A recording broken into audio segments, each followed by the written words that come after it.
बहुपति विवाह भाग 17 स्टोरी शुरू करने से पहले चैनल को सब्सक्राइब करना ना भूले। साथ है बता दूं मैं इस स्टोरी को अब से मेंबरशिप में दूंगी, जिसे सुनना है वो मेंबरशिप ले सकता है। एक दर्दनाक रात के बाद अगले दिन कली की आंखें धीरे धीरे खुली। घड़ी पर अभी सुबह के सिर्फ 5:20 बज रहे थे। वहीं आंखें खुलते ही बीती रात की कड़वी यादें फिर से उसके सामने आ खड़ी हो गईं। हर लड़की के लिए अपने पति के साथ पहली रात बहुत खास होती है, जहां प्यार और कुछ मीठी उम्मीदें होती हैं। लेकिन काली की सारी उम्मीदें उसी रात खत्म हो गईं जब उसने अपने पहले पति के साथ अपनी पहली रात गुजारी। जहां उसे विराट का प्यार मिलना चाहिए था, वहां उसे सिर्फ उसके गुस्से और डिजायर का शिकार होना पड़ा, जिससे वह टूट गई थी। और जो थोड़ी बहुत उम्मीदें बची थीं कि शायद बाकी पति कली को प्रेम देंगे, वो भी कल रात विराज के कारण पूरी तरह चकनाचूर हो गईं। कली ने आंसू भरी आंखों से विराज की ओर देखा, जो बड़े ही आराम से सुकून की नींद सो रहा था। जिसे इस तरह चैन से सोता देख कली के मन में तरह तरह के सवाल उठने लगे। क्या उसे अपने पतियों का प्रेम कभी नहीं मिलेगा? क्या उसके बाकी पति भी उसे इसी तरह नफरत से देखेंगे जैसे विराज देख रहा है?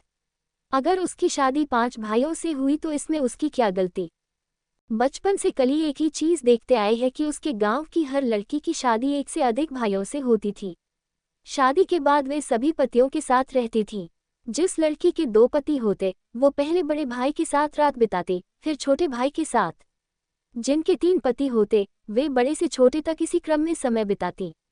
सबके अपने बच्चे होते, जिन्हें सभी पति मिलकर एक जैसा प्यार देते। सबसे बड़े भाई को बच्चे, पापा, और बाकी को काका कहकर पुकारते।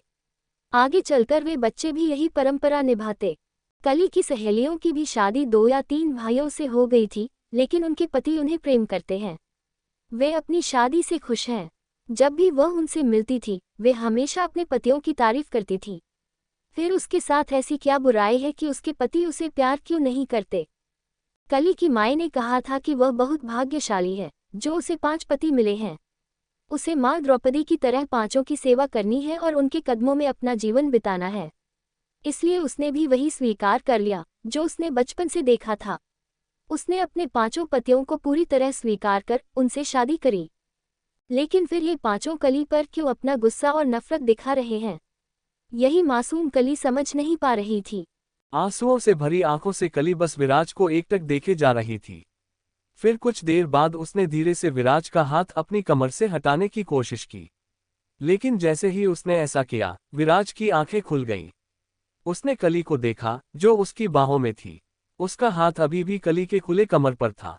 लेकिन कली इस बात से अनजान रही कि विराज जाग चुका है। वह अपनी गीली आंखों के साथ फिर से विराज का हाथ हटाने की कोशिश करने लगी। इसी कोशिश में उसके पर पड़ी चादर हल्की सी खिसक गई और उसके बदन पर पड़े कल के निशान साफ नजर आने लगे, जिससे विराज की भावहीन नजरें कली के गर्दन से लेकर उसके खुले उभरे अंगों तक फिसल गईं। वहीं कली ने जैसे तैसे विराज का हाथ हटाकर बिस्तर से उतरने लगी, लेकिन अचानक उसके मुंह से तेज चीख निकल गई। वह जल्दी में और दर्द में थी और इसी की वजह से वह बेड से नीचे गिर गई। और गिरते ही उसकी चादर भी उसके बदन से पूरी अलग हो गई। फिर दर्द के कारण कली आंखों में आंसू आ गए। वह नीचे पड़ी तड़प रही थी और विराज बस उसे ठंडी निगाहों से देखे जा रहा था। उसके चेहरे पर कोई भाव नहीं थे। उधर कली दर्द में थी, लेकिन विराज की आंखों में कोई नरमी नहीं थी। वह बस उसे यूं देखता रहा, जैसे उसे कली से कोई फर्क ही न पड़ता हो। तभी कली को महसूस हुआ कि विराज उसे ही देख रहा है। उसने झटके से नजरें उसकी ओर घुमाई और दोनों की नजरें आपस में टकरा गईं, जिससे कली का दिल जोर से धड़क उठा और वह सहम गई। कली ने जल्दी में खुद को अपने ही हाथों से ढकने की कोशिश की, लेकिन उसकी कोशिश नाकाम रही। उसकी नज़र जमीन पर पड़ी विराज की शर्ट पर गई। उसने फौरन उसे उठाया और पहन लिया। विराज धीरे धीरे बेड से नीचे उतरा और कली की ओर बढ़ गया। फिर उसने अपनी कमर पर चादर लपेट ली और जमीन पर बैठकर कली के बालों को बेदर्दी से खींच लिया, जिससे उसका चेहरा ऊपर उठ गया। जिससे कली दर्द से सिसक उठी, उसकी आंखों में आंसू आ गए। वह कांपती आवाज में बोली, अंडस्को दर्द हो रहा है जी। मगर विराज ने कली की बात अनसुनी कर दी और अपनी पकड़ और मजबूत कर दी। वह बिना पलक झपकाए कली घूरता रहा। वहीं कली की आंखों से आंसू लगातार बह रहे थे, लेकिन वह भी हिम्मत करके विराज की आंखों में देख रही थी। तभी विराज ठंडी आवाज में कली से बोला, अंडस्को, अम्मा को तुम में ऐसा क्या दिखा जो उन्होंने हमारी शादी तुमसे करवा दी। फिर कुछ सेकंड रुककर विराज कली के बालों को छोड़ उसका जबड़ा कसकर पकड़ लिया और अपनी आंखों में गुस्सा लिए कली से बोला, अंडस्को, आज के बाद मेरे कमरे में आने की जुर्रत भी मत करना, वरना अगली बार इससे भी बुरा होगा, समझी। इतना कहते ही विराज ने कली को छोड़ दिया और उसे घिन भरी नजरों से घूरने लगा, जिससे कली कांप उठी। लेकिन फिर भी वह बड़ी मुश्किल से हिम्मत जुटाकर विराज से बोली, अंडस्को, हाँ म से क्या गलती हो गई। आप हमें सजा क्यों दे रहे हो जी? हम आपके कमरे में क्यों नहीं आ सकते? अगर हम आपके पास नहीं आएंगे तो कहाँ जाएंगे? हम आपकी पत्नी हैं, आपके साथ हमारा ब्याह हुआ है। जिसे सुनते ही विराज ने कली को बेहद गुस्से से देखा, फिर अचानक उसकी बांह पकड़कर एक झटके में उसे खड़ा कर दिया। इसकी वजह से कली दर्द से कराह उठी, लेकिन अपनी आंखों को बंद कर उसने खुद को संभालने की कोशिश की। वही विराज खामोशी से उसे देखता रहा, फिर बिना कुछ कहे उसे गोद में उठा वॉशरूम में ले गया। विराज वॉशरूम में कली को शॉवर के नीचे खड़ा किया, फिर उसे उसके कमर से थाम खुद से सटा लिया और दोनों शॉवर के गर्म पानी के नीचे भीगने लगे। वही कली ने आंसू भरी आंखों से विराज की आंखों में झांक रही थी। गर्म पानी के साथ उसके आंसू भी बह जा रहे थे, लेकिन फिर भी साफ पता चला रहा था कि वह अब भी रो रही है, क्योंकि उसकी आंखें एकदम लाल दिख रही थीं। दूसरी ओर विराज कुछ देर कली को देखता रहा, फिर दीवार पर अपना एक हाथ टिका और दूसरे हाथ से उसकी कमर मजबूती से पकड़कर एक एक शब्द चबाते हुए बोला, अंडस्को, तुमने कहा तुम मेरी पत्नी हो। ... प्रश्नवाचक चिन्ह। अगर तुम मेरी पत्नी हो तो हर रात तुम्हें मेरे कमरे में मेरे बिस्तर पर होना चाहिए।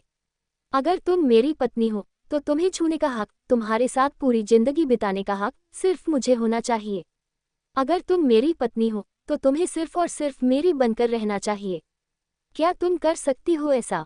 बोलो, जवाब दो।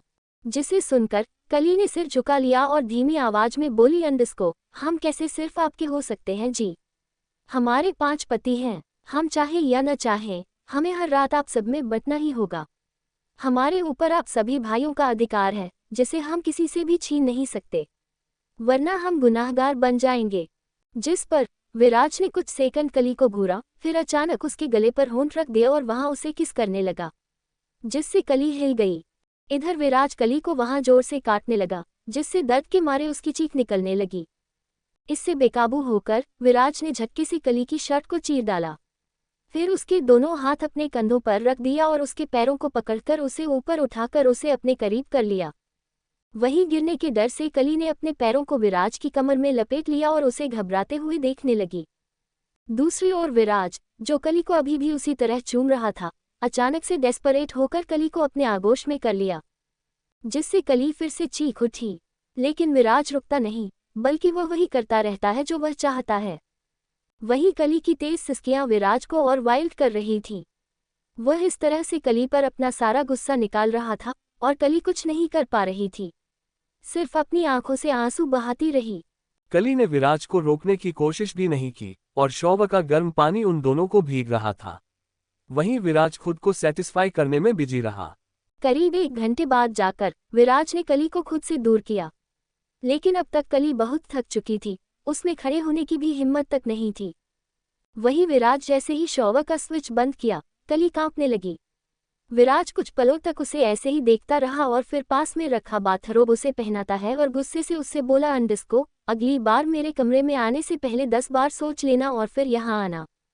ये कहते विराज वॉशरूम से बाहर निकल गया और एक टॉवल अपनी कमर में लपेट लिया, फिर चेंजिंग रूम में चला गया।